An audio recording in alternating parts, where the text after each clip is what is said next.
Muy buenas noches, muchas gracias por acompañarnos en una conferencia más del juicio de amparo para principiantes. Soy el maestro Jorge Enrique Gómez Sánchez y para mí es un verdadero placer estar aquí con ustedes en una conferencia más de este tema que es tan fascinante, tan interesante y que hoy vamos a tener un tema, bueno, ¿qué tema? Super tema. Vamos a analizar conforme a la ley de amparo lo que es el amparo directo. Cabe recordar que esta es una conferencia para principiantes, incluyéndome a mí, para que podamos conocer de una manera más de fondo lo que señala esta ley de amparo. Y bueno, pues vamos a iniciar con una pequeña presentación de la cual se hace con todo cariño. Y que bueno, quien guste copia de la misma, por favor suba su correo electrónico y también quien quiera pertenecer a los grupos jurídicos vampiro de WhatsApp, que son grupos muy serios en los cuales compartimos muchísima información jurídica de utilidad para todas y todos. Aquí todos venimos a aprender, aquí nadie es más, nadie es menos, y aquí la idea es de que nos llevemos un conocimiento más para ya sea que sean estudiantes para las clases de amparo o en su caso para nosotros que ya litigamos, pues irnos profesionalizando aún más con respecto a este tema que es de suma importancia en nuestros litigios. Bueno, vamos a poner nuestra presentación del día de hoy. Les digo, es una presentación muy sencilla y es para todos ustedes. Permítanme un momento, ahorita ponemos la presentación. Yo te iniciamos con la clase. Muchas gracias. Bien, y aquí la tenemos. Bueno, pues hoy vamos a ver lo que es el amparo directo. Ahora, vamos a hablar en este momento de lo que estipula la procedencia. Recuerden que en el ángulo inferior izquierdo se encuentra el artículo. Ahí es el artículo donde proviene para cualquier duda. Ok, bueno, vamos a iniciar. El juicio de amparo directo, bueno, ¿cuándo va a proceder? Vamos a revisar cómo nos señala la ley de amparo cuándo procede un amparo directo. Bien, contra sentencias definitivas, laudos y resoluciones que pongan fin el juicio. Hay que tener bien en cuenta esto. Estamos hablando de sentencias, laudos o alguna resolución que dé por terminado el juicio. ¿Sale? Ok. Y esto también dictadas por tribunales judiciales. Aquí entran todos los tribunales judiciales, tanto federales como estatales y también administrativos, agrarios o del trabajo, ¿ok? Ya sea que la violación se cometa en ellos, en esas sentencias, o que cometida durante el procedimiento, ¿ok? Entonces se va a analizar en el amparo directo no solo la resolución, sino también todo el procedimiento que afecte las defensas de la persona quejosa trascendiendo el resultado del fallo. Entonces aquí ya nos indica los parámetros para que el amparo directo sea procedente. Sentencias definitivas, laudos o resoluciones que pongan fin al juicio. Esa es una. Dos, que sean dictados por tribunales judiciales, administrativos, agrarios o del trabajo. ¿Ok? Aquí, bueno, pues son todos. Y aquí muy importante, no solo cuando existe una violación en esas resoluciones, no solamente es en eso, sino también si se cometieron violaciones durante el procedimiento. Pero ojo, que esos actos sucedidos en el procedimiento afecten las defensas de la persona quejosa y que eso haya trascendido el resultado del fallo. Todo esto que les comento, pues hay que señalarlo en nuestro escrito inicial. Tenemos que señalar cuál fue el acto, cuál fue la sentencia. Tenemos que acreditar que fue una sentencia que puso fin al juicio, dictada por los tribunales ya mencionados, y que existieron violaciones tanto en la sentencia como en el procedimiento. Pero ojo, si vamos a mencionar alguna violación en el procedimiento, tenemos que señalar cuál fue la que trascendió en el resultado del fallo. Tomando en cuenta lo que acabamos de mencionar, pues eso nos dice lo que sería, lo que es la fracción primera de procedencia en el amparo directo. Bien. Se va a entender como sentencias definitivas o laudos que decidan el juicio en lo principal, las que pongan fin al juicio. O sea, de que a partir de ese, el procedimiento señale que ahí concluye el juicio, ¿sí? Las que sin decirlo en lo principal lo den por concluido, ¿sí? Eso es importante, que se dé por concluido el juicio. En materia penal, fíjense, en materia penal, las sentencias condenatorias, absolutorias y de sobreseimiento podrán ser impugnadas por la víctima o persona ofendida del delito, ¿sí? Entonces, hay que tomar en cuenta, en materia penal tenemos sentencia ya sea absolutoria, ya sea condenatoria o sea de sobreseimiento, o sea que ahí termina el proceso, podrán ser impugnadas por la víctima o persona ofendida del delito. Ahora bien, para la procedencia del juicio de amparo también debe de agotarse previamente los recursos ordinarios. Esto es, por ejemplo, en algunos casos, en algunas áreas del derecho, lo que conocemos como la apelación o el recurso existente, que establezcan, como lo dice aquí, la ley en la materia, ¿sí? Por virtud de las cuales aquellas sentencias definitivas o laudos y resoluciones puedan ser modificadas o revocadas, salvo el caso que la ley permita renuncia de recursos. Aquí, por ejemplo, hay que tener en cuenta que cuando una persona renuncia a un recurso, pues la ley lo tiene que señalar. Esto conforme a la ley de amparo. Pero esto es lo que se conoce como el principio de definitividad, ¿no? En el cual primero hay que agotar el recurso ordinario antes de irte al amparo. Obviamente, si existe. Hay áreas del derecho que no existe, como por ejemplo en materia laboral. Y ya hay algunas cuestiones que también, pero ya en otras, por ejemplo, en el amparo indirecto, de las cuales no necesita agotarse. Pero ahorita hablando exclusivamente del amparo directo, tiene que agotarse los recursos ordinarios para poder entablar este juicio de amparo. Bien. Cuando dentro del juicio surjan cuestiones de constitucionalidad durante el juicio, dentro del juicio, de normas generales que sean de reparación posible, o sea, primero, cuestiones de constitucionalidad, de normas generales y que sean de reparación posible, esos son los dos puntos que está pidiendo aquí en la ley de amparo, por no afectar derechos sustantivos ni constituir violaciones procesales relevantes. Solo podrá hacerse valer en amparo directo que proceda contra la resolución definitiva. ¿Ok? Entonces, cuando surjan, bueno, lo mismo, cuestiones sobre constitucionalidad de normas generales que sean de reparación posible por no afectar derechos sustantivos ni constituir violaciones procesales relevantes, solo se va a hacerse valer, solo se va a poder valer en amparo directo que proceda contra la resolución definitiva. ¿Ok?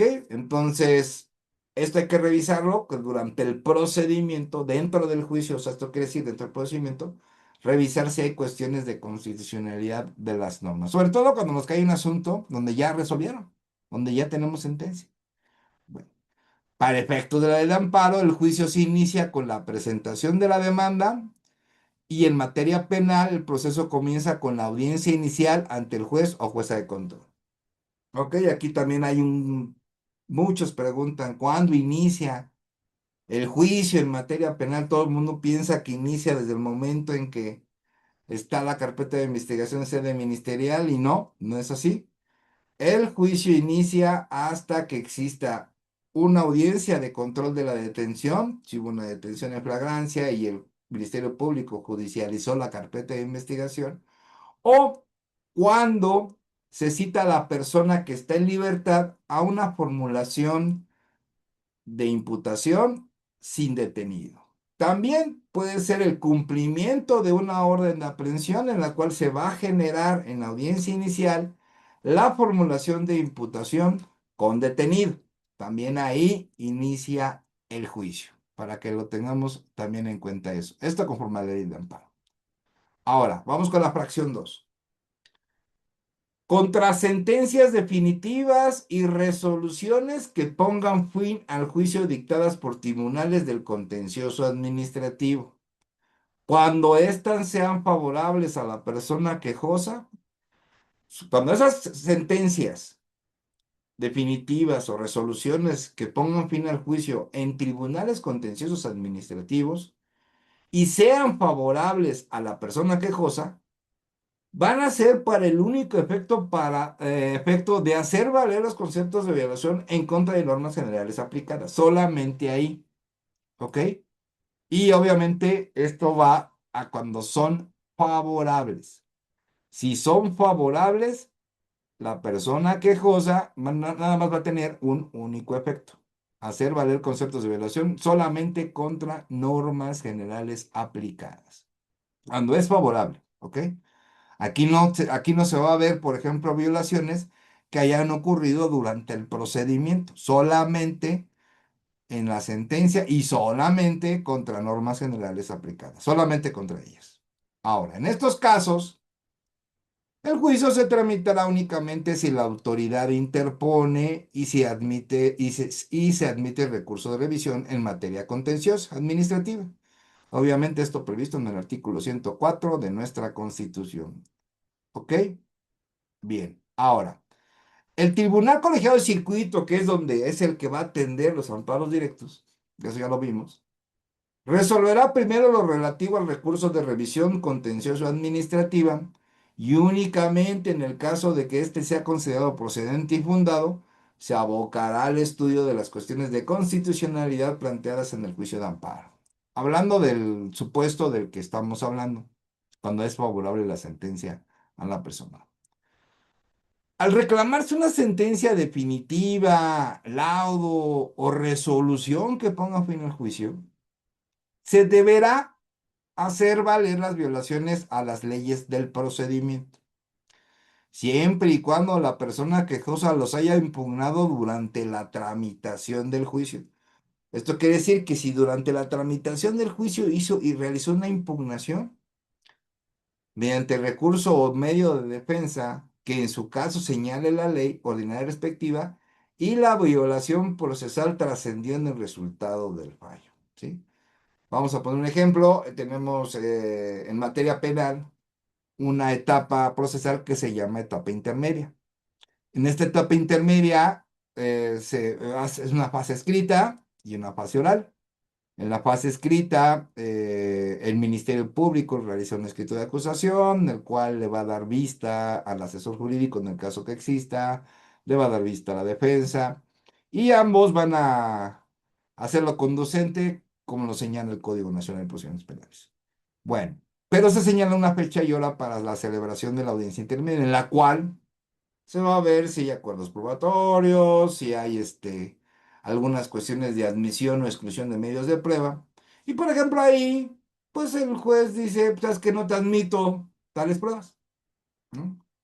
Entonces hay un recurso para poder establecer, sabes que no es que yo sí quiero que las integres, no, no me las quites, ¿no? Por ejemplo. Y hagan de cuenta que no lo hicieron. No, pues no lo hicieron, se van a juicio y se desahogan las que fueron admitidas. Y ahí hay una violación procesal si trasciende en el fallo el no haberlas admitido. Pero aquí el punto es que no se impugnó durante la tramitación del juicio. Entonces, es muy importante en que en cualquier asunto que nosotros tengamos, recuerden utilizar estos recursos de medios de defensa o medios de defensa antes de llegar a sentencia.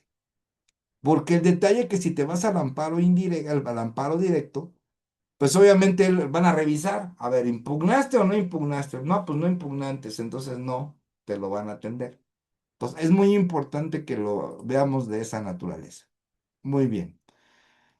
Ahora, esto que les acabo de comentar, este requisito no se va a exigir en amparos contra que afecten a derechos de menores de edad o incapaces. O sea, si hay un problema, por ejemplo, de presión alimenticia, lo que señalé hace un momento no opera. El estado civil, cuestiones de matrimonio, cuestiones de patria potestad, bueno, más bien de matrimonio, concubinato, ¿sí? Tampoco. En el orden o estabilidad de la familia, pues todo lo que tiene que ver con la familia, ¿no? También, todo lo que mencioné hace un momento, tampoco opera, no se va a exigir cuando son ejidatarios o ejidatarias, comuneros o comuneras, trabajadores o trabajadoras también, materia laboral, materia agraria, núcleos de población ejidal o comunal, o quienes por sus condiciones de pobreza o marginación se encuentren en clara desventaja social para emprender un juicio. Todos los que acabo de mencionar. Ni los de naturaleza penal, ¿no? Entonces, todo lo que les comenté de la etapa intermedia queda fuera. Si existen violaciones procesales, de las cuales había un recurso en materia penal, y no fueron impugnadas en su momento, eso no importa. Al momento de meter un amparo directo, entra todo. Si hubo una violación hasta la misma audiencia de control de detención, aún en la audiencia de vinculación a proceso, aún en la audiencia de etapa intermedia y obviamente en la audiencia de juicio oral, ¿sí? Tampoco se va a exigir, será exigible el requisito cuando se alegue que la ley aplicada o la que se debió aplicar en el acto procesal es contraria a la Constitución o a tratados internacionales de lo que el Estado mexicano sea parte. Obviamente esto ya es una super cuestión que no creo que pase, pero bueno, la ley de amparo la señala, ¿ok? Que es una ley que se aplique, es que se debió aplicar en el acto procesal, pues contraria a la Constitución o un tratado, pues ahí sí, dice Constitución o a los tratados internacionales que el Estado mexicano sea parte. Entonces aquí es importante que lo vean que no nada más atendemos la Constitución, no nada más atendemos un control constitucional, sino también tenemos que atender un control convencional, en este caso, pues los tratados internacionales que el Estado mexicano sea parte. Muy bien. Ahora, en los juicios tramitados ante tribunales administrativos, civiles, agrarios o del trabajo, se considerarán violadas las leyes de procedimiento y que afecten a las defensas de la persona quejosa, trascendiendo el resultado del fallo cuando. O sea, ¿cuándo es cuando se estén violando leyes de procedimiento? Muy bien. No se le cite a juicio o se le cite en forma distinta prevenida por la ley. Y este es el famoso, ¿sabes qué? Pues a mí nunca me notificaron. Y sí existe a lo mejor una notificación, pero ¿qué creen? La notificación pues es más chocolate que el chocolate, ¿sí? Entonces, esa es una de las violaciones, que no se le cite a juicio o se le cite de la forma distinta a la prevenida por la ley. Dos, ha sido falsamente representada en el juicio que se trate, ¿sí? O sea, que fue representado por alguien, pero pues ni siquiera sabía quién era, ¿no? También es una violación. Se desechen las pruebas legalmente ofrecidas o se desahoguen en forma contraria a la ley. O sea, la ley establece dentro de los procedimientos, ahora ya, por ejemplo, tenemos en puerta el Código Nacional de Procedimientos Civiles y Familiares, tenemos que hacer un análisis muy importante de ver cómo se desahogan las pruebas en dicho procedimiento. ¿Ok? Muy bien. Se declara ilegalmente confesa a la persona quejosa o su representante o apoderado o apoderada. Se declara ilegalmente confesa. O sea, bueno, de entrada, que te confesas algo de una manera ilegal está muy complicado, pero sí lo establece la ley de amparo como violación. Se deseche o resuelve ilegalmente un incidente de nulidad. Muy importante, o sea, si tú metiste un incidente en nulidad durante el juicio y fue desechado o fue resuelto ilegalmente, también es una violación que puedes utilizar en amparo directo. ¿Ok? No se le conceden los plazos o prórrogas a que tenga derecho con arreglo a la ley, ¿no? Por ejemplo, el Código Nacional de Procedimientos Penales es enérgico. Bueno, no enérgico, es clarísimo, más claro que el agua. 6 meses de investigación complementaria. Pues hay jueces que llega el tercer mes y ya se quiere ir a etapa intermedia. No, no, ya. No, espérate. Todavía tienes 3 meses. Y aquí no hay de que si quieres o no quieres. El código es claro. 6 meses para investigación complementaria. Punto. ¿Sí? Tanto lo tiene derecho como pedirlo la víctima, como también tiene derecho a pedirlo el imputado. ¿Sí? Esto es parejo. Aquí no hay nadie ni más ni más. Y ahí tienen un rollote ahí cuando que no, que porque está en prisión preventiva justificada, que no más tiempo. Pues también tiene la víctima pedir, ¿sabes qué? Es que yo necesito más tiempo para buscar más medios de prueba, por ejemplo. ¿Sabes qué? Me falta tiempo. O el imputado, no, es que la víctima, pues la reparación del daño, ya que se vaya. No, son 6 meses, punto, ¿no? Ese es el problema. Otra, sin su culpa se reciban sin su consentimiento las pruebas ofrecidas por las otras partes, ¿no? Entonces, fueron ofrecidas las pruebas, pero nunca le dieron el descubrimiento probatorio, por ejemplo, ¿no? Y eso es en todas las áreas del derecho. Tú tienes que hacer un descubrimiento probatorio, sí y solo sí. Punto y se acabó. Ok.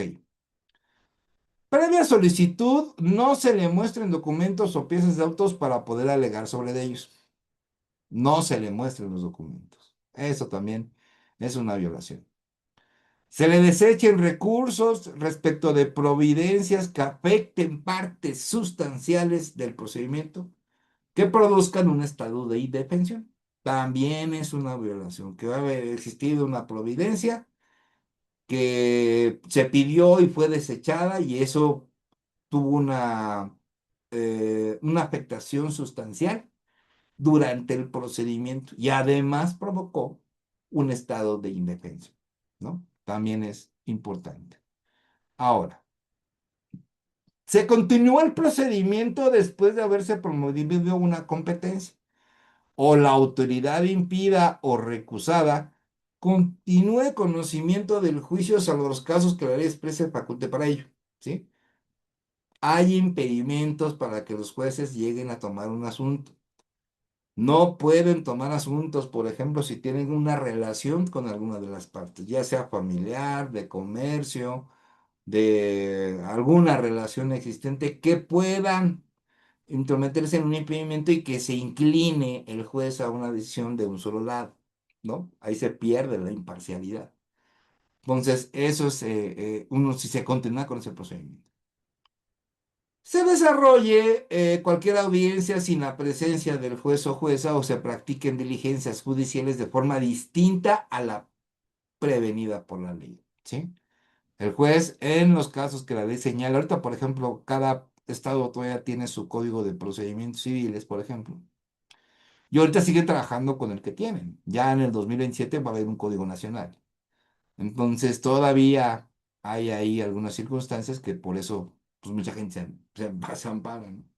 Bueno, se trata de casos análogos a los previstos en las fracciones anteriores a juicio de los órganos jurisdiccionales de amparo, ¿no? Algún caso análogo que exista, pues bueno, pues ahí se tendrá que ver.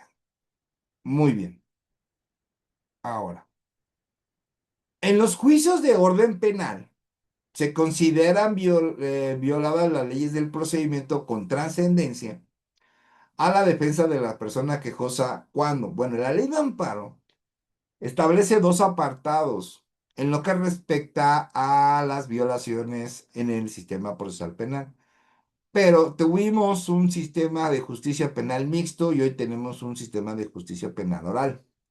Bueno, lo tiene dividido. Te voy a mencionar lo que existía cuando se tenía lo que era averiguación previa. Yo en lo personal, desde que estoy litigando, no llevo ningún asunto de averiguación previa y ni voy a llevar asuntos de averiguación previa. Nada más me he dedicado a estudiar lo que es el nuevo sistema. Bueno, ni tan nuevo.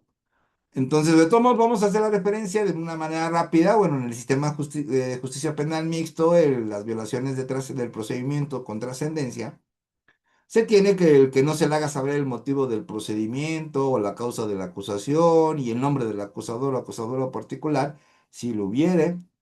No se le permita nombrar defensor o defensora cuando no se le haga saber el nombre del adscrito al juzgado o tribunal que conozca la causa, si no tuviera quien lo defienda, cuando no se le facilite la manera de hacer saber su nombramiento al defensor o defensora designada, cuando se le impide comunicarse con él o que dicho defensor lo asista en alguna diligencia del proceso, o cuando, habiéndose negado a nombrar defensor o defensora, sin manifestar expresamente que defenderá por sí misma, no se le nombre de oficio, perdón, de oficio, habiéndose solicitado no se le caree en presencia del juez o jueza en los supuestos y términos de la ley.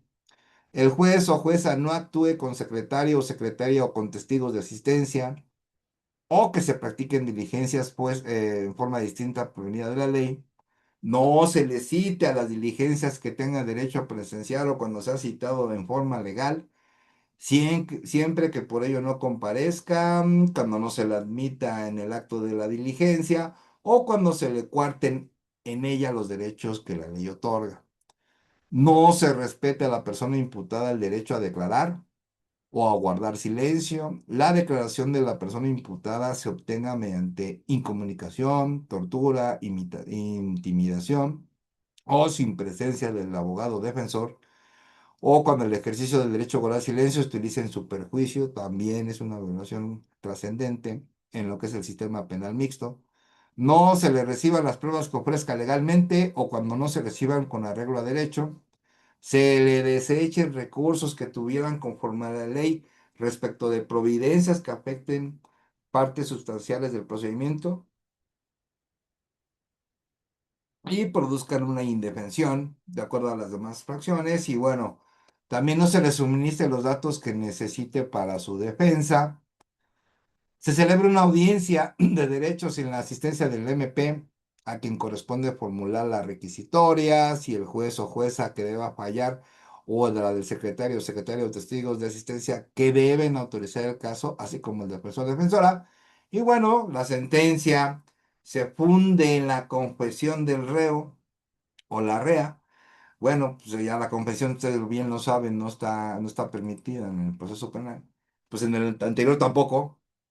Entonces no se puede fundar una sentencia en el sistema, ni en el nuevo, ni en el que estamos, ni en el anterior. Es más una violación trascendente. Si estuvo incomunicado antes de otorgarla, o si estuvo en su declaración por medio de intimidación, tortura o cualquier coacción. La sentencia se funda en alguna diligencia cuya naturaleza la ley expresamente, cuya nulidad establezca la ley. O sea, no puede haber una diligencia que tenga una nulidad, no puede ser utilizado en sentencia. Seguido del proceso por el delito determinado en el auto de formal prisión, la persona que acusó fuera sentenciado por diverso delito, ¿no? También, ese es ahí también que sea motivo por el cual una violación trascendente.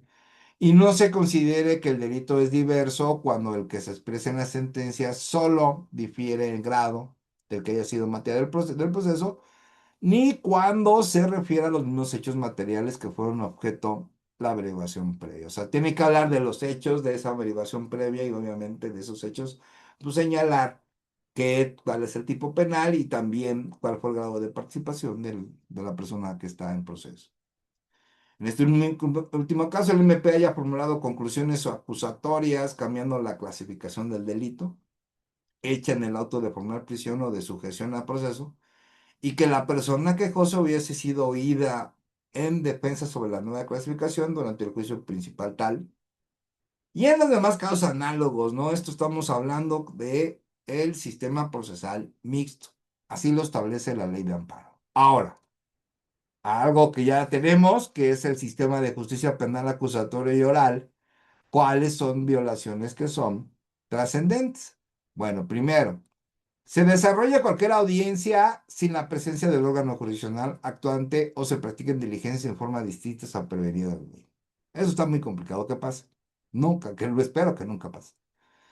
El desahogo de pruebas se realiza por una persona distinta a la autoridad judicial que deba intervenir, ¿sí? Hay que recordar que en el sistema de justicia penal acusatoria oral tenemos un juez de control y un juez de enjuiciamiento. Y que el juez de control que estuvo durante toda esa etapa procesal, que fue desde la audiencia inicial hasta el auto de apertura a juicio en la etapa intermedia, no puede se continuar. Tiene que ser otro juez el que llegue al juicio de enjuiciamiento. ¿Ok? Entonces, eso también, si llega a ser minutos, es una violación. Intervenga el juez del juicio del órgano jurisdiccional que haya conocido el caso previamente. Tampoco, eso es una violación.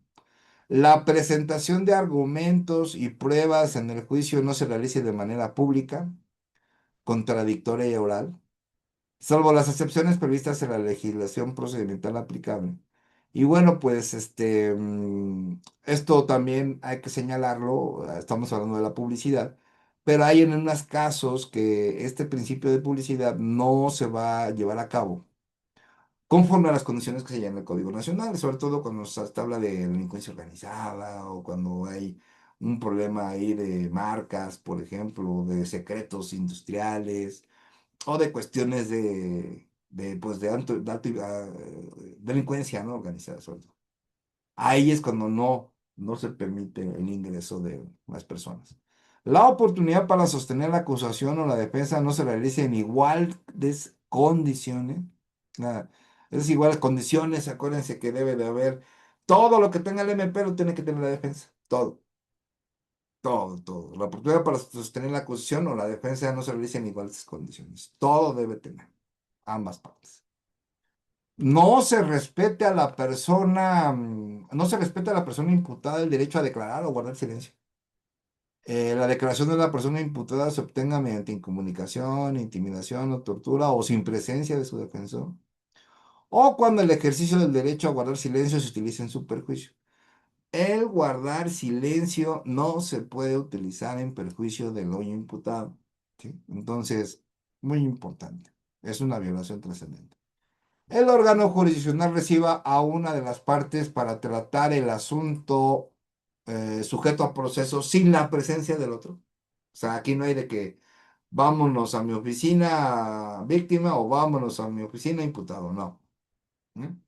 Bueno, salvo las excepciones previstas en el procedimiento. La persona imputada no sea informada desde el momento de su detención en su comparecencia ante el Ministerio Público o ante el órgano jurisdiccional de los derechos que se le imputan y los derechos que les asistan. ¿Sí? Si no fue informado, también es una violación trascendente.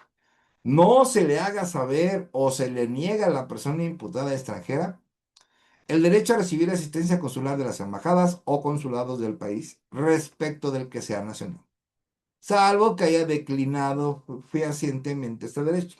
O sea, si él declinó, ya no pasa nada, pero si no declinó y no se le hizo saber que tiene que recibir asistencia consular, a eso es también una violencia trascendental. No se le reciban a la persona imputada los medios de prueba o pruebas pertinentes que ofrezca o no se reciban con arreglo a derecho. No se le conceda el tiempo para el ofrecimiento de pruebas o no se le auxilie para obtener la comparecencia de las personas de quienes ofrezcan su testimonio en los terminados señalados por la ley. Entonces, cuando surge esto, cuando no se recibe, pues se tiene que documentar bien por qué no se la recibe. Y tendrá que hacerlo la autoridad, no el imputado, ¿no? Y debe, aparte, pues tiene que decir que no son pertinentes, que no son arreglo a derecho, sí, pero dímelo, no de palabra, te lo tienes que decir por mediante un escrito, ¿ok? Y también que no se le auxilie para obtener la comparecencia de personas. La persona imputada no sea juzgada en audiencia pública por un juez o jueza o tribunal, salvo que se trate de los casos de excepción de publicidad que ya les comenté.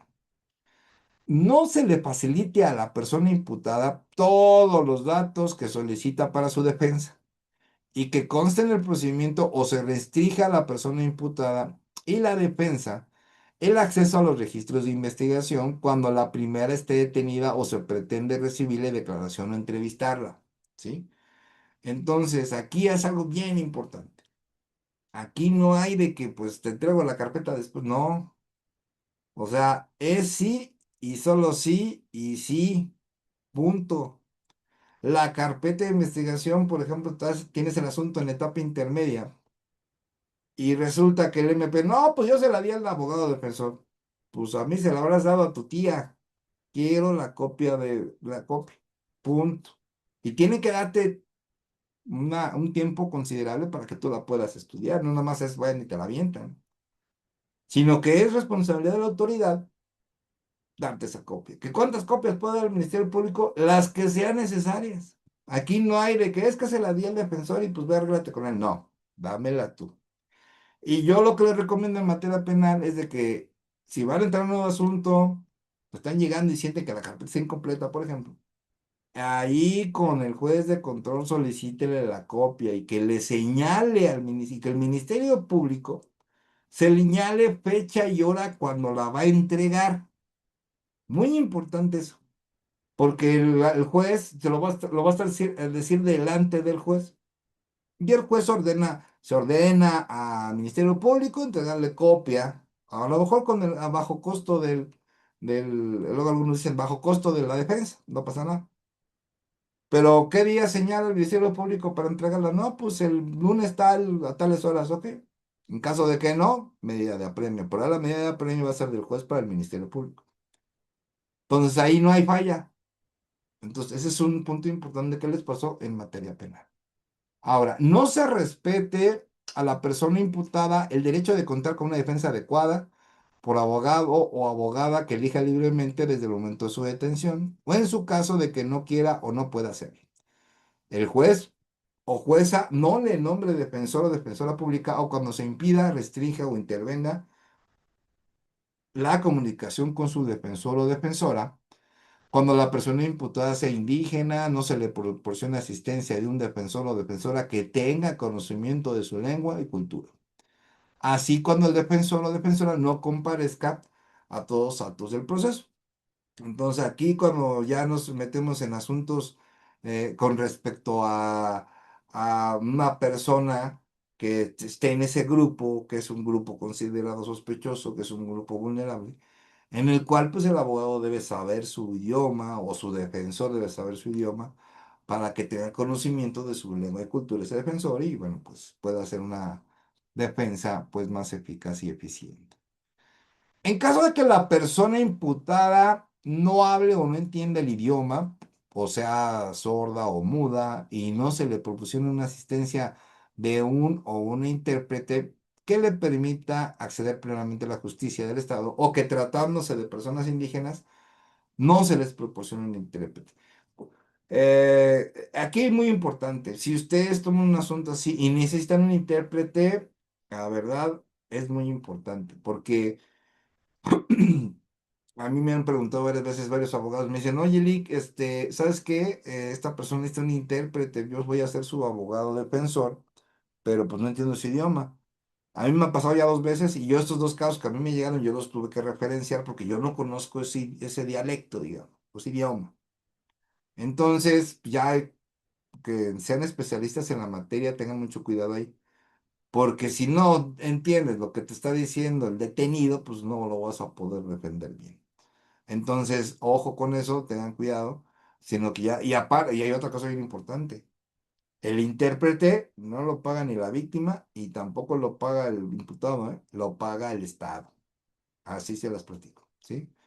Muy importante que tengan ese conocimiento. Debiendo ser juzgado por una autoridad judicial, no se integre en los términos previstos de la ley o se le juzgue por otro tribunal, también es una violación. No se permite interponer los recursos en los términos que la ley prevé respecto de las providencias, también los recursos contra las providencias, también que afecten y produzcan indefensión, ya habíamos hablado de eso. Y no se haya respetado los derechos de la persona y víctima ofendida en términos de la legislación aplicable. Recuerden que hay derechos que tiene la víctima, derechos que tiene el imputado. Donde exista uno que no se cumpla, hay una violación que es trascendente. Muy bien. Cuando seguido el proceso por un delito, la persona quejosa haya sido sentenciada por un ilícito diverso a los mismos hechos materiales que fueron objeto de la investigación, sin que se hubiese sido oído o en defensa sobre la nueva clasificación en términos de la legislación procedimental aplicable. Entonces, no se puede tener un procedimiento que haya sido, por ejemplo, sentenciada la persona por un ilícito diverso, pero con los mismos hechos materiales. ¿Sí? Entonces, no puedes tú ya, como ya fue sentenciado, pues ahora sí, sentenciado por el segundo, ¿no? No, tiene que ser escuchado y oído. Tiene que tener la defensa sobre esa nueva clasificación. Bien, no se considera que el delito es diverso cuando el que se expresa en la sentencia solo difiere en grado, ¿ok? Del que haya sido materia del proceso o bien sea el resultado de la reclasificación jurídica del delito en términos del Código Nacional. Obviamente que la clasificación jurídica es un tema muy importante, porque, por ejemplo, la clasificación jurídica la señala el Código Nacional, quien puede hacerla es el Ministerio Público. También puede reclasificar el juez, pero el Ministerio Público tiene la oportunidad hasta reclasificar, hacer una reclasificación jurídica en juicio oral, hasta la audiencia de juicio oral, imagínense, ¿no? Entonces, aquí el punto es que el Código Nacional, pues no establece una prohibición, por lo cual la defensa pueda solicitar una reclasificación jurídica. Y sí lo puedes hacer, ya que el juez te la quiera dar, ese es otro rollo. Pero si no te lo da, pues te da toda la herramienta para meter un juicio de amparo indirecto, ¿no? Yo nunca lo he intentado, pero hay amigos que sí lo han intentado y sí, sí, sí, sí le aceptaron las reclasificaciones hasta eso. Pero bueno, ya va a depender de cada juez, ¿no? Se trata de casos análogos a las fracciones anteriores, bueno, de juicio de órgano jurisdiccional de amparo. Bien, ahora, en la demanda de amparo principal y en su caso la adhesiva, la persona quejosa, eh, ya sea amparo adhesivo o amparo directo, deberá hacer valer todas las violaciones procesales que se estime se cometieron. Tiene que poner todas. Aquí no hay de que me guardo una para el ratito y que el otro la saco a medio camino del juicio. No, tienes que mencionar todas. Las que no, pero ojo, las que no se hagan valer se tendrán por consentidas. Ojo con esto.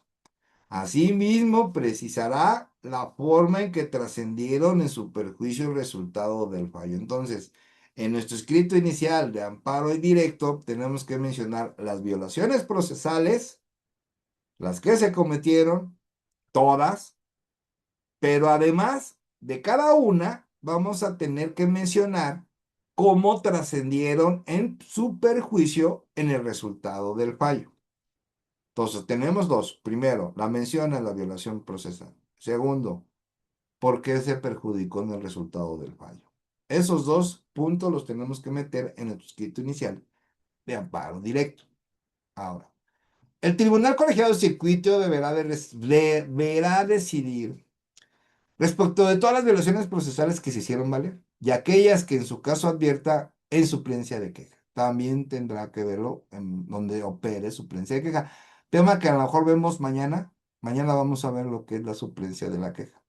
Bien. Si las violaciones procesales no se invocaron en un primer amparo, ni el tribunal colegiado correspondiente las hizo valer de oficio, en los casos en que proceda la suplencia de la queja. La suplencia de la queja opera para el trabajador, para el imputado, materia penal, para niñas, niños y adolescentes. Esas suplencias de la queja son por oficio, ¿eh? No podrán ser materia de concepto de violación ni estudio oficioso en juicio de amparo posterior. ¿Sí? En un juicio de amparo posterior. Ok, bueno, en este caso, pues el juicio de amparo desde el principio, recomendación, hay que meter todo, ¿no? Aquí no hay que dejar nada al aire. Bien, ahora vamos a ver, ya le estaba mencionando algunas cuestiones que debe de llevar el escrito de amparo directo. Ahora vamos a ver lo que es la demanda conforme a la ley de amparo. Bien. La demanda de amparo directo debe contener lo que ya mencionábamos hace un momento, pero deberá también formularse por escrito, en el que te van a tener que expresar lo siguiente. Muy bien. El nombre y el domicilio de la persona quejosa y de quien promueve su nombre. El nombre y domicilio de la o el tercero interesado. Por ejemplo, en un amparo directo, obviamente que eh, el órgano jurisdiccional es quien es el que va a tomar ahí el asunto. Y el tercero interesado, por ejemplo, fue el que perdió, ¿no? O el que ganó, dependiendo, ¿no? Dependiendo. La autoridad responsable, ¿sí? Ya también ese tema ya lo vimos. El acto reclamado, que es un acto reclamado, recuerden que es una sentencia, laudo o resolución que ponga fin al juicio en el amparo directo. Cuando se impugne la sentencia definitiva, laudo o resolución que ponga fin al juicio por estimarse inconstitucional la norma general aplicada, donde se aplicó una norma general que se considere inconstitucional. Ello será materia únicamente del capítulo de conceptos de violación de la demanda, sin señalar como acto reclamado la norma general. O sea, no vas a mencionar el acto reclamado, la norma general, debiéndose llevar a cabo la calificación de estos en la parte considerativa de la sentencia. Entonces, cuando tengas un amparo directo en el cual estás impugnando una resolución definitiva y que estimes la inconstitucionalidad de una norma general, no vas a poner como acto reclamado la norma. El acto reclamado es la sentencia, pero dentro de los conceptos de violación vas a señalar que la norma general que se aplicó se considera inconstitucional para ese caso en concreto. Pero no vas a poner como acto reclamado la norma general, simplemente la sentencia. También la fecha en que se haya notificado el acto reclamado a la persona quejosa o aquella que se hubiera tenido conocimiento del mismo, los preceptos que conforman la fracción primera del artículo primero de esta ley que contengan los derechos humanos y cuya violación se reclame, 14, 16 constitucional, ustedes revisarán cuál. Los conceptos de violación, ya tendremos una conferencia de cómo hacer conceptos de violación. La demanda de amparo deberá presentarse por conducto de la autoridad responsable. No se presenta directamente en el tribunal colegiado. Se va al juzgado de origen, civil, penal, el que esté ahí. Tú vas al juzgado, vengo a presentar mi amparo directo. Con copia para cada una de las partes. Obviamente copia para el juez, copia para el tercero interesado y obviamente la tuya, ¿no? Por lo regular lleven cuatro copias y el original para que no tengan problema. La presentación de la demanda ante la autoridad distinta de la responsable, ojo, no interrumpe los plazos que para su promoción establezca la ley, ¿eh? Acuérdense que en paro directo, en algunos casos es 15 días. Materia penal son 8 años, ¿no? Materia agraria tiene otros años ahí también. Pero recuerden, por ejemplo, si es civil por un asunto, por ejemplo, de un reivindicatorio, ejemplo, tienes 15 días. Y el hecho de que lo presentes a una autoridad distinta, una autoridad responsable distinta, eso no interrumpe los plazos, ¿eh? Ojo ahí. Cuando no se exhiban las copias a que se refiere lo que acabamos de mencionar, o no se presentan todas las necesarias, la autoridad responsable prevendrá a la persona promovente para que lo haga en 5 días. Si no llevaste las copias suficientes, te previenen y en 5 días, a menos de que la demanda se haya presentado de forma electrónica, ¿no? También. O sea que ese es otro asunto importante. Bien. Transcurrido este sin que se haya subsanado, bueno, se remitirá la demanda con el informe relativo al Tribunal Colegiado de Circuito, cuya persona titular de la presidencia lo tendrá por no presentado. O sea, ojo, si no presenta las copias, te los van a tener como no presentado. Y si la persona titular de la presidencia determina que no existe incumplimiento o que éste no es imputable a la persona quejosa, devolverá los autos a la autoridad responsable para que siga el trámite que corresponda. ¿Sí? Entonces, debe tener documentado el incumplimiento. Por ejemplo, pues, se acordó que tiene 5 días y no trajo nada, por ejemplo, pues tiene que llegar con su acuerdo la autoridad responsable para que verifiquen que existe el incumplimiento. La autoridad responsable de oficio mandará sacar las copias en asuntos del orden penal, laboral, tratándose de trabajadores, cuando se afecten intereses de niñas, niños y adolescentes o incapaces, derechos agrarios, núcleos de población comunal o ejidal, ejidatarios, comuneros, y quienes por condiciones de pobreza se encuentren en clara desventaja social para emprender un juicio, o cuando la demanda sea presentada por vía electrónica. Entonces, para esos términos, la autoridad responsable se va a encargar de realizar las copias respectivas. Muy bien. Ok, dentro del plazo de 5 días contados a partir del siguiente al de la presentación de la demanda, la autoridad responsable que emitió el acto reclamado deberá, durante esos 5 días que presentaron la demanda, certificar al pie de la demanda la fecha de notificación a la persona quejosa de la resolución reclamada, ¿sí? La de su presentación y los días inhábiles que mediaron entre ambas fechas. O sea, la autoridad responsable tendrá que revisar si no se pasó el término de los 15 días, por ejemplo, ¿no? Entonces va a revisar cuándo presentaron la demanda de amparo y cuándo se le notificó la resolución a la persona quejosa. Y obviamente va a poner ambas fechas. Muy bien. Si no consta en autos la fecha de notificación, la autoridad responsable dará cumplimiento a lo dispuesto en este artículo. O sea, sin perjuicio que dentro de 24 horas siguientes a la que obre en su poder la constancia de notificación respectiva, proporcione la información correspondiente al órgano jurisdiccional correspondiente, ¿sí? Tendrán que establecer bien la fecha de notificación del quejoso de esa sentencia, laudo o resolución que puso fin al juicio. Tiene que establecerse bien la fecha. Correr traslado a la o el tercero interesado en el último docímilo que hayan designado para oír notificaciones en los autos del juicio de origen o en el que señale la persona quejosa, ¿no? Entonces, si la persona quejosa señala a otro distinto tercero interesado, pues también se le va a notificar. Y la autoridad responsable también notifica al tercero interesado. Rendir el informe con justificación acompañado de la demanda de amparo, los autos del juicio origen con sus anexos y la constancia de traslado a las partes, ¿sí? Deberá dejar copia certificada de las actuaciones que estime necesarias para la ejecución de la resolución reclamada o para proveer respecto de la suspensión. Todo esto que le estoy comentando lo hace la autoridad responsable, ¿no? Va a tener que rendir su informe justificado. En el sistema procesal penal acusatorio, se acompañará un índice cronológico del desahogo de la audiencia, en la que se haya dictado el acto reclamado, en la que se indique el orden de intervención de cada una de las partes, ¿sí? Desahogo de la audiencia. O sea, va a haber todas las audiencias ahí, tendrán que revisarlo en materia penal.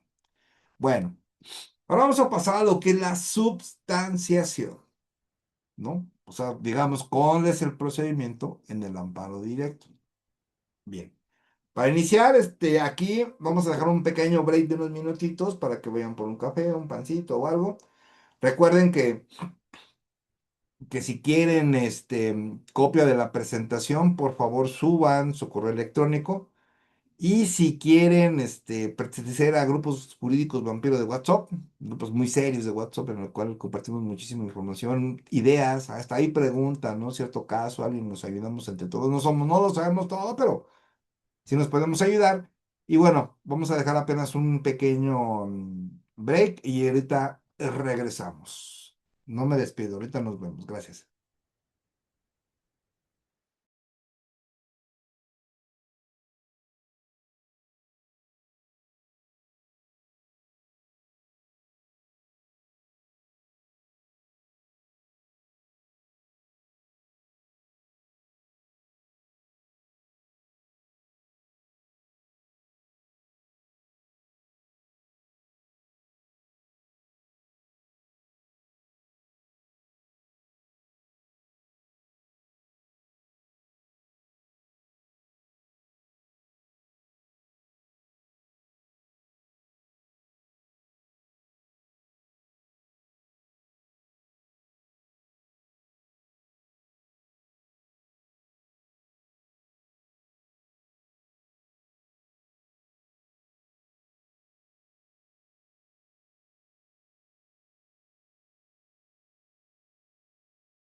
Continuamos. Bien, la persona titular de la presidencia del Tribunal Colegiado de Circuito deberá resolver en plazo de 3 días si admite la demanda.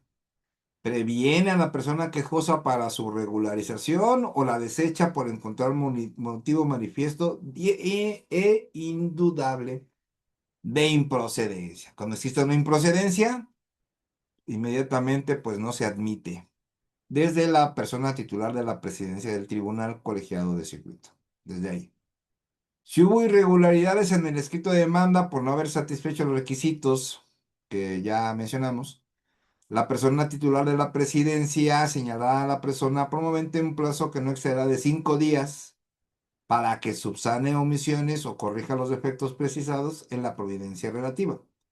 O sea, la presidencia del Tribunal Colegiado de Circuito es quien decide si se admite o no y te previene si te falta algo.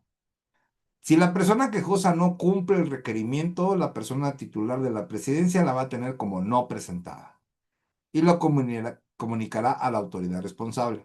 ¿Sí? Si la persona titular de la presidencia del Tribunal Colegiado de Circuito no encuentra, perdón, no encuentra motivo de improcedencia o defecto en el escrito de demanda y o si este último fue subsanado, la admitirá y mandará notificar a las partes el acuerdo relativo dentro de los 5 días siguientes a su pronunciamiento, obviamente, para que en el plazo de 15 días, o sea, ya que se admitió, se realiza un acuerdo y hay un plazo de 15 días, presenten sus alegatos o promuevan amparo adhesivo. ¿Ok? Entonces ahí es donde están esos dos supuestos en los cuales es la presentación de alegatos o se promueva el amparo adhesivo, que ese también tema lo vamos a ver posteriormente. La parte que haya obtenido una sentencia favorable y la que tenga interés jurídico en que subsista el acto reclamado, podrán presentar amparo en forma adhesiva al que promueve cualquiera de las partes que intervinieron en el juicio de lo que emana el acto reclamado, el cual se va a tramitar en el mismo expediente y se resolverá en una sola sentencia. La presentación y trámite del amparo adhesivo se regirá en lo conducente por lo dispuesto en el amparo principal y seguirá la misma suerte procesal de este. Entonces, en el amparo adhesivo, pues se va a seguir las mismas reglas que en el amparo principal. ¿Ok? Muy bien. ¿Cuándo va a proceder el amparo adhesivo? Bueno, el amparo adhesivo se va a proceder cuando él o el adherente trate de fortalecer las consideraciones vertidas en el fallo definitivo, a fin de no quedar indefenso o indefensa. Esto quiere decir, gané, pero no gané bien, ¿no? Entonces voy a fortalecer esa sentencia, ese fallo definitivo que aún me favorece, pero lo tenemos que fortalecer. Para eso se creó el amparo adhesivo. O sea, gané, pero no gané bien, ¿ok? Cuando existan violaciones al procedimiento que pudieran afectar a las defensas del o la adherente, ¿sí? Y que esas violaciones trascendieron en el fallo, ¿sí? Ahí va a proceder también. Los conceptos de violación en el amparo adhesivo deberán estar encaminados, por tanto, a fortalecer las consideraciones de la sentencia definitiva, laudo o resolución que ponga fin al juicio, que determinaron el resolutivo favorable a los intereses del o la adherente, o a impugnar las que concluyan un punto decisorio que les perjudica. En ambas situaciones se va a tener que vertir los conceptos de violación cuando estamos hablando de un amparo adhesivo. ¿Ok? Fortalecer o impugnar puntos que fueron decisivos que perjudicaron. Se deberán hacer valer todas las violaciones procesales que se hayan cometido, siempre que pudieran trascender en el fallo. Es importante que se tengan los dos, violación y trascendencia. Y que respecto de ellas, el adherente hubiera agotado los medios ordinarios, que también ese es un punto importante. A menos de que se trate de, o sea, en el medio del principio de definitividad con respecto al amparo adhesivo, se van a tener que agotar esos medios ordinarios de defensa, a menos, ojo con esto, es una excepción, que se trate de niñas, niños y adolescentes, incapaces, ejidatarios, trabajadores o trabajadoras, núcleos de población ejidal o de quienes por sus condiciones de pobreza o marginación se encuentren en clara desventaja. Y en materia penal, tratándose de la persona imputada y de la ofendida o de la víctima, también, ¿no? Es importante eso. Con la demanda de amparo adhesivo se correrá traslado a la parte contraria para que exprese lo que su interés convenga. Siempre se hace el descubrimiento y probatorio. Bueno, el descubrimiento también del amparo adhesivo. La falta de promoción del amparo adhesivo hará que precluya el derecho de quien obtuvo sentencia favorable para alegar posteriormente las violaciones procesales que se hayan cometido en su contra, siempre que hayan estado en posibilidad de hacerlas valer. El tribunal colegiado de circuito, respetando la lógica y las reglas fundamentales que norman el procedimiento de juicio de amparo, pues va a procurar resolver integralmente el asunto para evitar en lo posible la prolongación de la controversia. Eso es medir economía procesal en la cual, pues bueno, el encargado del tribunal colegiado de circuito, pues va a tener que resolver, ¿no? Resolver la controversia, pues evitar que se prolongue más todavía. Bien.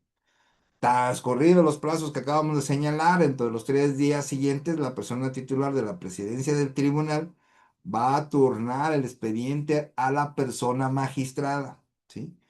Ponente que corresponda a efecto que formule el proyecto de resolución dentro de 90 días siguientes. Entonces ya tenemos 5 días, tenemos 15 días de los alegatos. Y cuando ya lo tienen magistrado ponente para poder darle solución al proyecto en el amparo directo, van a ser 90 días. El auto de turno hace las veces de citación para sentencia. Ok. Las audiencias donde se discutan y resuelvan los asuntos de competencia de los tribunales colegiados de circuito serán públicas. O sea que esto sí me interesaría verlo. Salvo que exista discusión legal en contrario, claro, ¿no?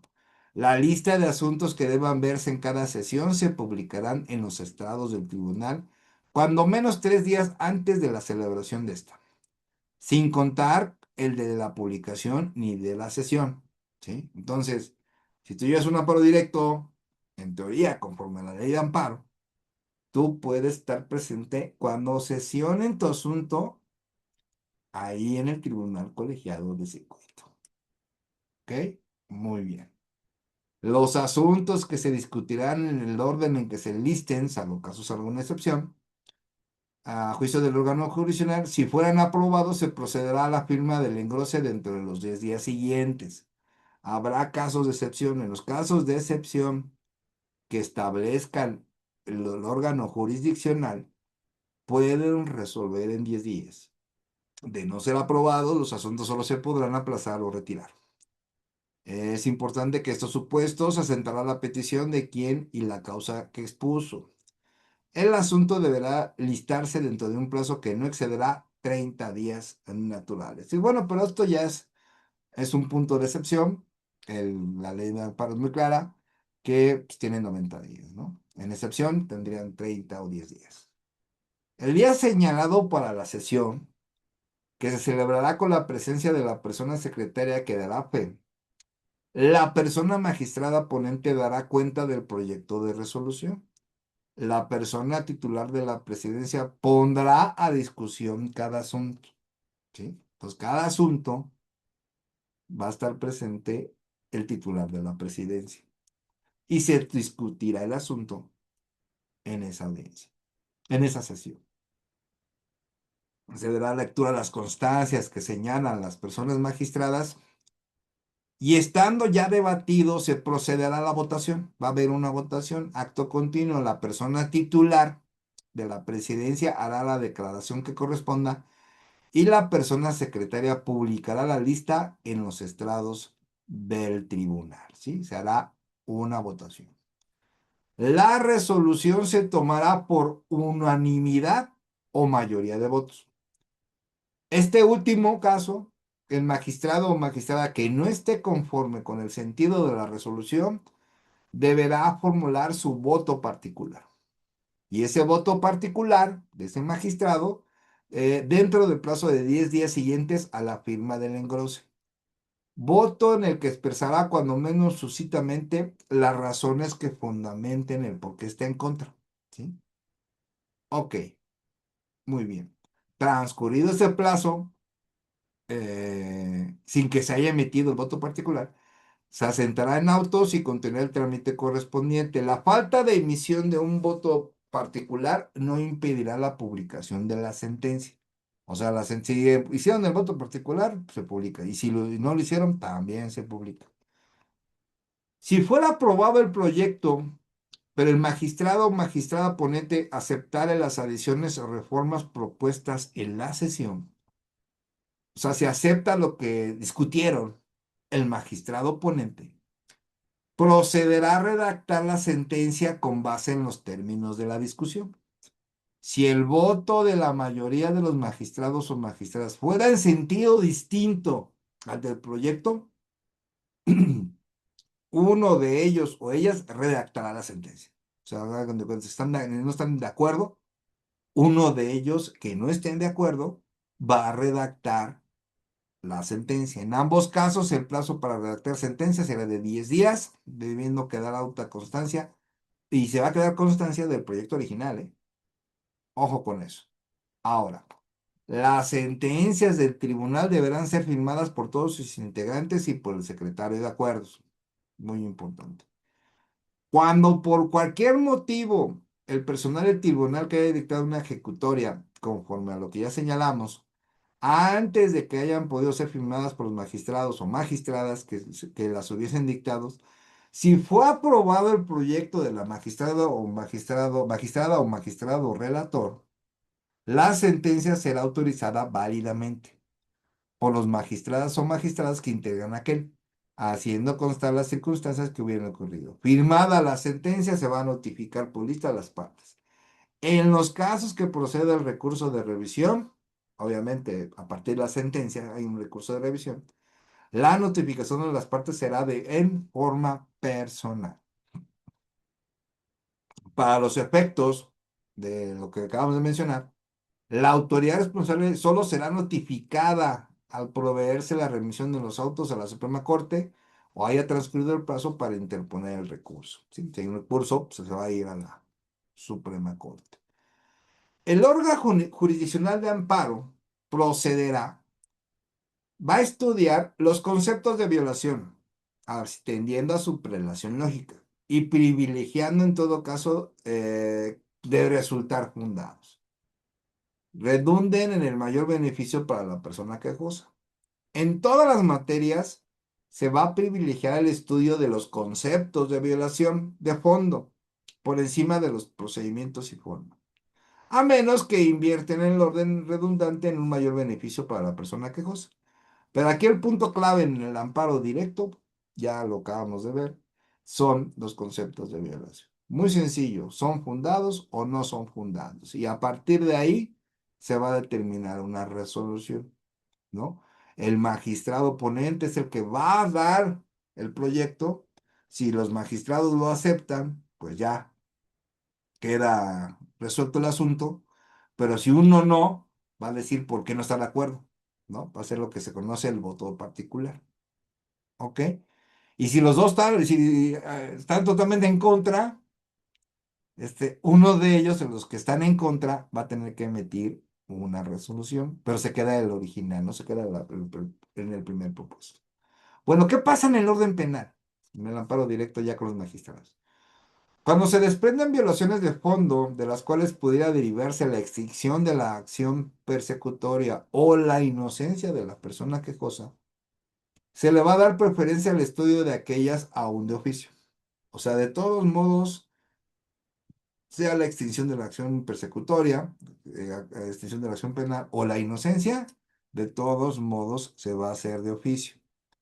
La autoridad decidirá el plazo de 24 horas a partir de la solicitud sobre la suspensión del acto reclamado y los requisitos para su efectividad. va a resolver la autoridad responsable en lo que respecta a la suspensión del acto reclamado. Tratándose de laudos o de resoluciones que pongan fin al juicio, como hemos mencionado, dictados por tribunales del trabajo, fíjense, tribunales del trabajo. La suspensión se concederá en los casos que a juicio del personal titular de la presencia del tribunal respectivo no se ponga a la parte trabajadora en peligro de no subsistir mientras se resuelve el juicio de amparo, en lo cual solo se suspenderá la ejecución en cuanto exceda de lo necesario para asegurar tal subsistencia. Pues aquí podríamos hablar de que tendrá que ver ahí una cuestión que arreglar con el trabajador. Si más es el trabajador la persona quejosa. Entonces no se le va a permitir que esa persona quejosa, en este caso trabajador o trabajadora, pues asegurar su subsistencia. Esto es un recurso económico que tendrá que recibir el trabajador o trabajador. Son aplicables la suspensión de amparo directo, salvo en materia penal, lo que mencionamos, pero eso ya lo vamos a mencionar más a detalle posteriormente, ya cuando hablemos de suspensión.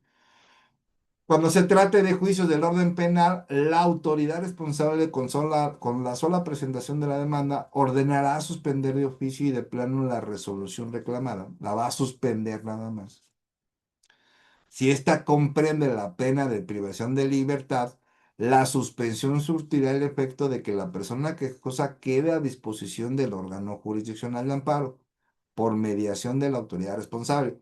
Obviamente, va a quedar, por ejemplo, en prisión preventiva justificada, va a quedar ahí la sentencia en la que se va, digamos, a suspender, si estamos hablando de una sentencia condenatoria, pero va a quedar a disposición, el sentenciado va a quedar a disposición de la autoridad del órgano jurisdiccional de amparo, pero obviamente esto con mediación con la autoridad responsable, ¿sí? O sea, no crean que ya se va de efecto toda la responsabilidad del órgano jurisdiccional del amparo, no, sino tiene que mediar ahí la autoridad responsable. Pues en verdad les agradezco muchísimo su presencia el día de hoy.